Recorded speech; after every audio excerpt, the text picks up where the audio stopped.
je vais faire le numéro 3 par 55.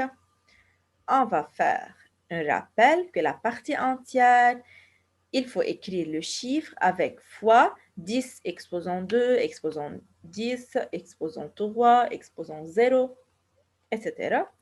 Partie décimale, il faut faire sur 10, sur 100, sur 1000, sur 100, c'est-à-dire 10 exposant 2, sur 1000, 10 exposant 3. Alors, il faut donner l'écriture développée de chacun des nombres suivants. Je veux faire la partie A. Tout simplement, il faut écrire 7 et il faut regarder combien de chiffres après le chiffre 7. C'est 3, alors fois 10, exposant 3.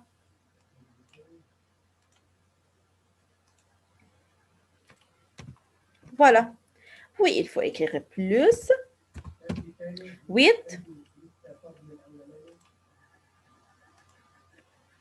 fois 10. Combien de chiffres après 8?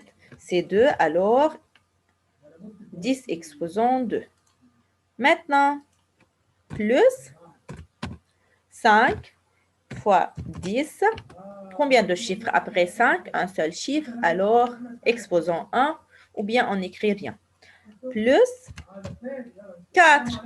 Qu'est-ce que ça veut dire 4? C'est-à-dire, c'est le chiffre des unités, c'est 4 fois 10 exposant 0.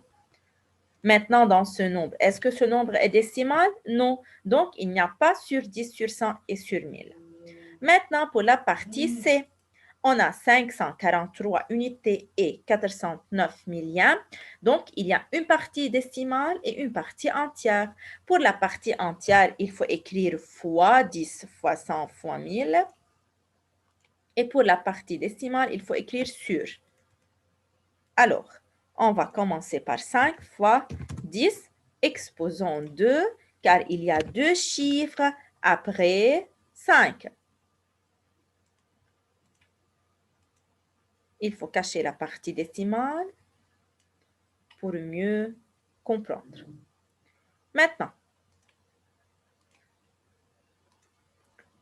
plus 4 fois 10. Combien de chiffres après 4? Il y a un seul chiffre, alors exposons 1. Ou bien on n'écrit rien. Plus 3. Qu'est-ce que ça veut dire 3? C'est-à-dire c'est le chiffre des unités, c'est-à-dire 10 exposons 0. Voilà. Maintenant, on va écrire la partie décimale. Donc, sur 10, sur 100, sur 1000, le premier chiffre après la virgule, il faut l'écrire sur 10. Maintenant, 0 sur 100, on n'écrit pas le 0.